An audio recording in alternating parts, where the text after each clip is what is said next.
Halo guys, balik lagi sama gue Raka di sini di channel Tuan Kreatif Media, channel yang ngebahas teknologi secara kreatif. Dan kita semua udah sama-sama tahu ya, kalau prosesor Intel generasi terbaru yaitu generasi ke-12 itu udah secara resmi dirilis. Dan sayangnya di studio kita belum bisa untuk nyobain prosesor Intel generasi ke-12 tersebut karena jujur di sini kita belum menerima sampelnya. Tapi untungnya di sini kita barusan aja nerima motherboard yang mendukung untuk prosesor Intel generasi ke-12 tersebut. Dan itu adalah motherboard dari Asus TUF Gaming Z690 plus Wi-Fi D4. Yang ini merupakan motherboard yang udah mendukung untuk prosesor terbaru ya, prosesor Intel generasi ke-12. Dan karena gue udah nggak sabaran banget nih untuk ngelihat apa aja sih upgrade yang dibawain dari chipset Z690 ini dibandingkan dengan chipset sebelumnya Z590. Kalau gitu di video kali ini kita akan melakukan unboxing sekaligus mereview dan ngelihat ya fitur-fitur apa aja sih yang ada pada chipset Z690 plus Wi-Fi ini ya. Untuk fitur-fiturnya di platform Intel generasi ke-12 ini apa aja yang baru, apa aja yang di-upgrade dari si chipset sebelumnya yaitu Z590 yang kalau kalian pernah lihat juga kita udah pernah review sebelumnya motherboard sejenis ini yaitu Asus TUF Gaming Z590 plus Wi-Fi ya, yang itu merupakan motherboard untuk prosesor Intel generasi 10 dan juga 11. Dan kali ini adalah chipset yang terbaru lagi yaitu Z690 yang ini udah mendukung prosesor Intel generasi ke-12. Tapi untuk prosesornya kita masih belum bisa nyobain ya, karena masih dalam pengiriman, karena studio kita juga posisinya agak jauh ya, ada di Lampung bukan di Pulau Jawa, jadi mungkin agak sedikit terhambat untuk pengiriman prosesornya. Dan kalau kemudian nanti prosesornya udah sampai, gue juga akan langsung buatin videonya kok. Tenang aja. Dan kalau gitu kita akan langsung aja ngelihat apa aja yang dibawain oleh si motherboard dengan chipset Z690 plus Wi-Fi D4 kali ini dari Asus ya. Nah, kita lihat dulu dari penamaannya. Di sini adalah Asus TUF Gaming Z690 yang itu berarti ini motherboard udah menggunakan chipset kasta tertinggi untuk platformnya Intel yaitu seri Z yang dia mendukung overclocking dan lain-lain yang paling tinggi lah untuk seri Z ini. Dan di sini angkanya adalah 690 yang itu adalah versi terbaru ya, yang udah mendukung prosesor Intel generasi ke-12. Dan di sini juga ada plus Wi-Fi yang itu artinya pada motherboard ini dia udah include adapter Wi-Fi, jadi kalian tuh nggak perlu beli adapter Wi-Fi tambahan lagi. Dan di sini ada tulisan D4. Apa sih sebenarnya arti dari D4 ini? Nah, gue jelasin ya. Kalau misalnya kalian itu belum tahu, prosesor Intel generasi ke-12 itu adalah prosesor pertama yang udah mendukung RAM atau memori DDR5. Nah, seperti pendahulunya yaitu seperti gua ambil contoh prosesor generasi ke-6 dari Intel juga yang kode name-nya Skylake. Itu adalah merupakan prosesor Intel pertama yang mendukung memori DDR4. Dan pada saat itu terjadi masa peralihan dari DDR3 ke DDR4 karena nggak semua orang itu siap untuk mengupgrade ke DDR4 dan juga masih sedikit banget memori-memori DDR4 yang tersedia di pasaran. Dan pada era Skylake tersebut terjadi masa peralihan yang dimana banyak motherboard yang mendukung DDR3 maupun DDR4 pada platform yang sama. Tapi tentunya kalian itu nggak bisa menggunakan kedua memori pada satu motherboard bersamaan. Nah, sama seperti prosesor Intel generasi ke-12 ini, dia karena dia udah mendukung RAM DDR5 dan karena sekarang ini maraknya baru RAM DDR4 karena baru sedikit banget nih yang menjual RAM DDR5. Jadi Asus kali ini dia membuat dua versi motherboard. Yang kali ini yang kita dapetin yaitu TUF Gaming Z690 plus Wi-Fi D4 ini. D4 ini berarti RAM yang digunakan pada motherboard ini adalah RAM DDR4. Jadi dia nggak menggunakan DDR5 ya, karena DDR5 itu masih sedikit yang produksi juga. Tapi kalau gue lihat-lihat seperti motherboard kelas yang di atasnya lagi seperti Asus ROG Maximus Z690 Hero, itu dia udah menggunakan DDR5. Tapi yang kita dapetin di sini adalah versi yang DDR4-nya. Tapi nggak apa-apa karena di sini kita dapetin memori yang memiliki kecepatan yang cukup tinggi yang sebelumnya udah pernah kita review, dan kita juga nanti kemudian akan nyobain kira-kira gimana performanya kalau kita pasangin di chipset yang paling baru ini. Dan kalau gitu kita lanjut ke stiker di bawahnya. Di sini dia tulisannya Windows 11 ready ya. Ya ini udah wajar lah ya. Karena generasi sebelumnya juga udah support Windows 11, masa yang generasi 12 ini nggak support Windows 11. Dan next di sini ada stiker PCIe 5.0 ready. Nah, yang menarik dari motherboard Z690 plus Wi-Fi ini atau prosesor Intel generasi ke-12 itu, dia udah mendukung yang namanya PCIe generasi kelima yang tentunya juga kompatibel dengan versi sebelumnya, generasi 4, 3, 2 dan bahkan 1 ya. Tapi di sini dia udah mendukung versi yang lebih baru lagi, yaitu versi 5.0. Padahal sebelumnya Intel itu baru aja ngeluarin dukungan ya untuk PCIe Gen 4 pada prosesor Intel Gen 11-nya yang baru aja mendukung PCIe Gen 4 sama seperti AMD Ryzen 3000, 4000 dan 5000. Tapi pada prosesor Intel generasi ke-12 ini dia langsung ngelompat ke versi PCIe yang lebih tinggi, yaitu versi kelima, yang dimana itu bandwidthnya 2 kali lipat lebih tinggi dibandingkan dengan PCIe yang sebelumnya, yang generasi keempat. Walaupun di sini sama sekali belum ada satupun device yang udah mendukung PCIe generasi kelima, tapi menurut gua upgrade yang dilakukan Intel di sini ini menurut gua cukup baik ya, mungkin agar motherboard Z690 ini untuk generasi ke-12 ini bisa future proof, bisa kompatibel dengan device-device yang nantinya akan rilis, yang mungkin misalnya VGA yang udah mendukung PCIe generasi kelima atau mungkin SSD atau mungkin lain-lainnya ya.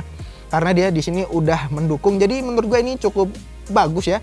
Dan di sampingnya di sini ada stiker Wi-Fi 6 ya, kita udah tahu ya dari namanya juga Z690 plus Wi-Fi. Jadi di sini dia udah ada Wi-Fi onboardnya. Kemudian di sini ada stiker CPU support LGA 1700 yang dimana itu merupakan soket terbaru untuk prosesor Intel Gen 12. Jadi nggak pakai soket LGA 1200 lagi seperti untuk generasi 10 dan 11-nya, karena di sini dia bentuknya juga menurut gue sekilas agak sedikit kelihatan berbeda dibandingkan dengan soket yang sebelumnya. Dan kalau gitu langsung aja ya kita buka untuk motherboardnya. Kita buka. Kita lihat apa aja yang ada di dalam paket pembelian motherboard ini ya. Dan di sini pertama kita langsung dapetin antena Wi-Fi ya untuk paket pembeliannya. Kita taruh sini dulu. Dan ini di sini ada motherboardnya. Kita singkirin dulu. Di sini kita dapetin kaset driver ya. Masih ada apa yang pakai driver kaset kayak gini, tapi nggak apa-apa, yang penting kita dapat. Terus di sini ada 2 buah kabel SATA dan di sini ada baut untuk SSD M.2 NVMe ya. Di sini ada 2 pasang ya. Di sini ada 2 pasang untuk baut SSD M.2 NVMe. Dan di sini ada apa ini bacaannya? Pad untuk single sided M.2 SSD. Jadi ini semacam double tip gitu untuk nempelin M.2 SSD. Di sini bacaannya seperti itu dan di sini ada lagi ya. Jadi kita dapat 4. Kemudian di sini ada buku manual. Dan di sini ada stiker ya, stiker TUF Gaming yang bisa kalian tempel-tempel di mana aja, di casing kalian, di helm, di mobil, di meja kalian ya untuk dekorasi atau sekalian pamer kalau kalian itu menggunakan produk Asus TUF Gaming. Kalian dapat stikernya. Banyak banget tuh stikernya.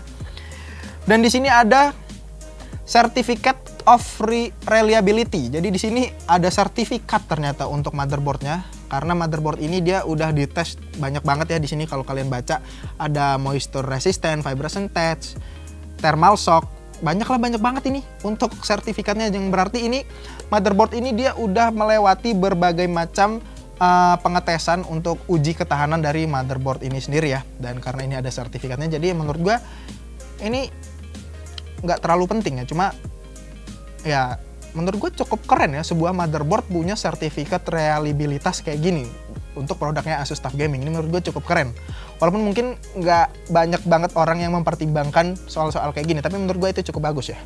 Dan kalau gitu kita langsung aja beresin dulu yang ini dan langsung ke motherboardnya.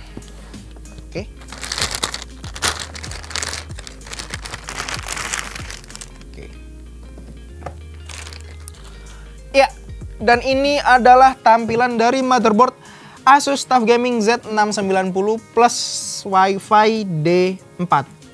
Kurang lebih ini tampilannya nggak terlalu berbeda jauh ya dengan motherboard yang versi sebelumnya yang Z590 plus Wi-Fi.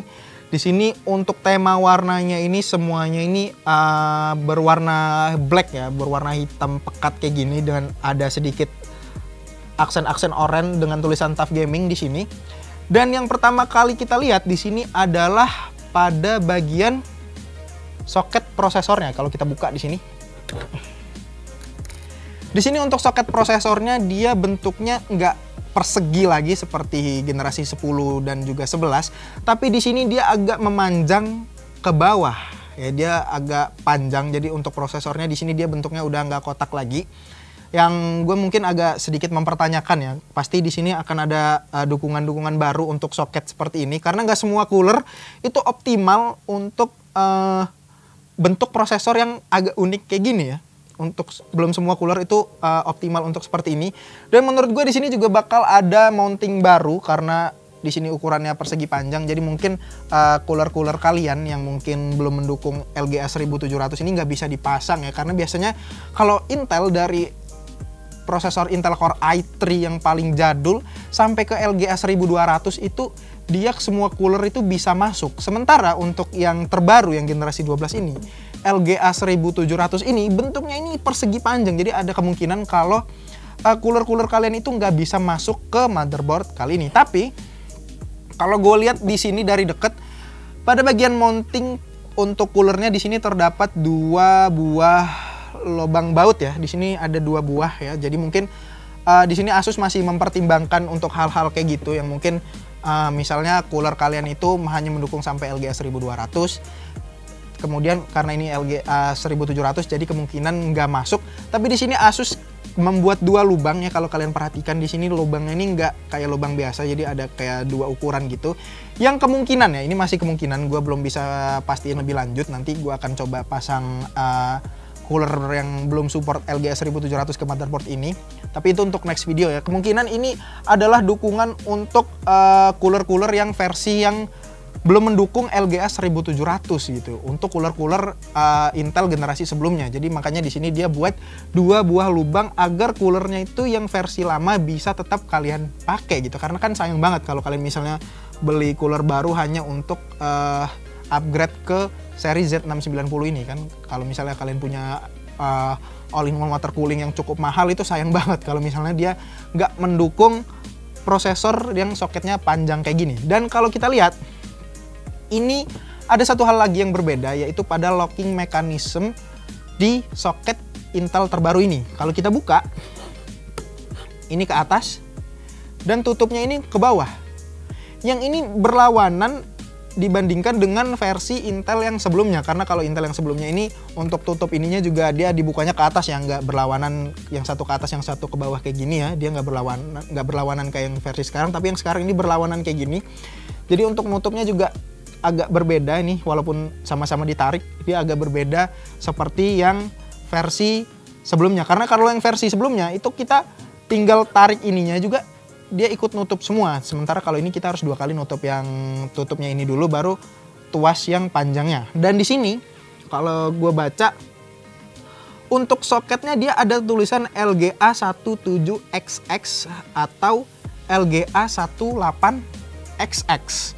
Yang itu kemungkinan besar bentuk prosesor yang seperti ini ya, soket-soket seperti ini dia akan dipakai untuk generasi-generasi selanjutnya, mungkin LGA 1800 karena di sini ada angka LGA 18XX ya di sini.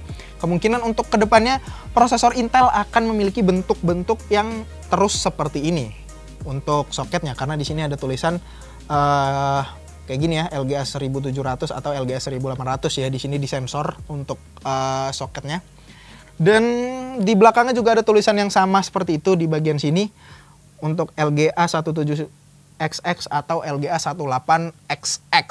Nah, dan kalau kita lihat di sini untuk motherboard ini dia memiliki slot M.2 SSD yang cukup banyak ya.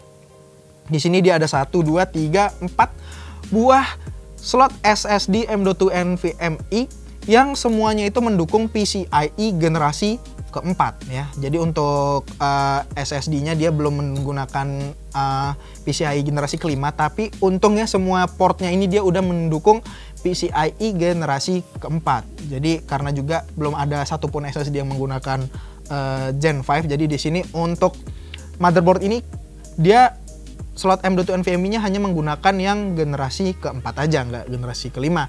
Dan di sini kalau kita lihat ada 1, 2, 3, 4, 5 buah slot PCIe ya. Di sini ada yang kali 16, dan kalau kayaknya di sini nggak full ya untuk yang kali 16 yang di bawah ini, kayaknya cuma kali 4, tapi slotnya dia ukurannya kali 16. Terus di sini ada yang kali 1, kali 4, dan juga kali 1 lagi. Dan yang paling atas ini yang bentuknya berbeda sendiri, yang tebel dan ada besinya ini adalah slot PCIe yang udah mendukung PCIe generasi ke-5. Jadi untuk PCIe yang generasi kelimanya cuma ada satu yang di sini kali 16 ya, yang merupakan PCIe paling atas ya di sini, yang bentuknya berbeda sendiri, tebal sendiri dengan berbagai macam pelindungan untuk lebih kuat ya. Kayaknya di sini untuk memperkuat colokannya biar lebih kokoh, jadi di sini kelihatannya tebal banget, atau mungkin memperkuat sinyal untuk PCIe generasi kelima untuk berkomunikasi dengan si prosesornya. Gue nggak tahu ya, ini mungkin standar barunya karena gue juga baru lihat untuk yang PCIe generasi kelimanya. Jadi di sini kalian bisa menggunakan GPU yang udah mendukung PCIe generasi kelima ya, walaupun sampai saat ini belum ada, tapi mungkin kedepannya kalian akan bisa menggunakannya di sini dan dapetin performa yang 2 kali lipat bandwidth-nya, yang 2 kali lipat itu lebih kencang dari PCIe generasi keempat. Dan kemudian kita lihat dari bagian ini untuk power pass-nya. Jadi walaupun di sini motherboard ini hanya sekelas tough gaming ya, tapi untuk power pass-nya di sini gue lihat cukup banyak. Yang di sini kalau gue lihat ini adalah dia menggunakan power pass 14+1. Apa di belakangnya ada? Kalau kita lihat di belakangnya di sini nggak ada tulisan ya di sini power pass-nya ada berapa, tapi gue lihat di websitenya ini dia menggunakan 14+1 power pass yang di sini masing-masing power choke-nya itu memiliki rating 80 ampere. Yang di sini menurut gua kelasnya udah cukup tinggi ya. Seperti kurang lebih motherboard yang udah pernah kita review, yaitu Asus ROG Crosshair 8 Dark Hero. Yang itu dia menggunakan 16+1 power pass dengan rating 90 ampere masing-masing. Tapi itu kan kelas ROG Crosshair. Nah, tapi ini adalah kelas Asus TUF Gaming. Tapi dia memiliki power pass yang menurut gua hampir sekelas ROG. Jadi di sini terjadi peningkatan terhadap power pass-nya ya. Karena pada versi sebelumnya juga dia nggak semantap ini untuk power pass-nya, dan di sini juga heatsinknya cukup tebel ya. Kalau kalian lihat ini besi semua, sampai sini dia besi semua, bener-bener besi. Jadi bukan cuma hiasan aja seperti motherboard ecek-ecek yang murahan itu. Jadi dia di sini bener-bener besi semua ya, untuk menghilangkan panas dari si power pass-nya itu sendiri. Dan kemudian kalau kita lihat di bagian atasnya untuk power konektornya dia masih menggunakan 8+4 pin untuk EPS konektornya ya, belum 8+8 seperti kelas ROG. Dan untuk I/O portnya di sini menurut gua cukup lengkap. Dia memiliki 8 buah USB. Di sini ada USB 3.1 ya. Di sini ada 4 buah USB 3.1. Terus di sini ada 2 buah USB 3.2 Gen 2 dan juga ada 2 buah USB Type-C. Jadi totalnya ini 8. Jadi di sini nggak ada USB 2.0 sama sekali di bagian belakangnya. Tapi untuk bagian front panelnya di sini kalian memiliki konektor ya untuk USB 2.0. Jadi dia masih mendukung juga untuk USB 2.0. Dan di sini untuk konektor LAN-nya di sini dia udah menggunakan 2,5G ya, 2,5 gigabit, dan juga di sini ada konektor Wi-Fi 6-nya yang untuk disambungin ke antena yang kita dapetin pertama tadi. Dan di sini kalau kita lihat untuk konektor SATA-nya cuma ada 4 buah ya, jadi dia nggak terlalu banyak banget untuk konektor SATA-nya. Kemudian di sini ada USB 3.2 Gen 1 konektor ya untuk front panel, dan juga ada konektor untuk USB Type-C di sini ya, untuk USB Type-C pada casing kalian. Dan kalau kita lihat, walaupun dia di sini memiliki fitur-fitur yang segudang ya, yang cukup high end, dan juga udah mendukung PCIe Gen 4 yang cukup banyak, dan juga PCIe generasi kelima, tapi di sini dia untuk chipsetnya dia hanya menggunakan heatsink yang tebel kayak gini. Jadi nggak seperti chipset X570-nya AMD yang itu dia sampai ada fan kecilnya di sini. Untuk versi Asus TUF Gaming Z690 Plus Wi-Fi ini dia nggak pakai kipas. Jadi di sini menurut gue berarti untuk chipset Z690 ini masih cukup adem walaupun dia memiliki segudang fitur yang menurut gue cukup cukup overkill gitu untuk kelas TUF Gaming loh. Ini masih TUF Gaming, belum kelas ROG loh. Masih kelas yang di bawahnya. Apalagi yang ROG-nya yang mungkin nanti juga kita akan review ya untuk kelas di atasnya. Dan untuk yang kelas TUF Gaming ya seperti itulah fitur-fitur yang ada yang gue lihat sekarang ini di motherboard ini. Dan untuk konektor fan-nya yang belum kita bahas ada 1, 2, 3, ada 7 buah konektor fan. Jadi di sini juga konektor fan-nya cukup banyak ya. Dan untuk RGB-nya di sini ada 4 buah konektor RGB. Dan apalagi? Ya, dan di sini untuk konektor RAM-nya dia masih menggunakan RAM DDR4 ya seperti biasa, nggak menggunakan DDR5 seperti yang kelas Asus ROG. Nah, jadi mungkin sampai sini aja ya unboxing dan juga first review kita dari motherboard Asus TUF Gaming Z690 Plus Wi-Fi D4 kali ini. Nah, buat kalian yang penasaran gimana kira-kira performa dari prosesor Intel generasi ke-12 yang akan kita review nanti, jangan lupa kalian itu subscribe ke channel 21 Creative Media. Dan kalau gitu sekian aja untuk video kita kali ini. Jangan lupa like, komen, dan juga subscribe. Sampai ketemu di video selanjutnya. Gue Raka pamit undur diri. Signing out.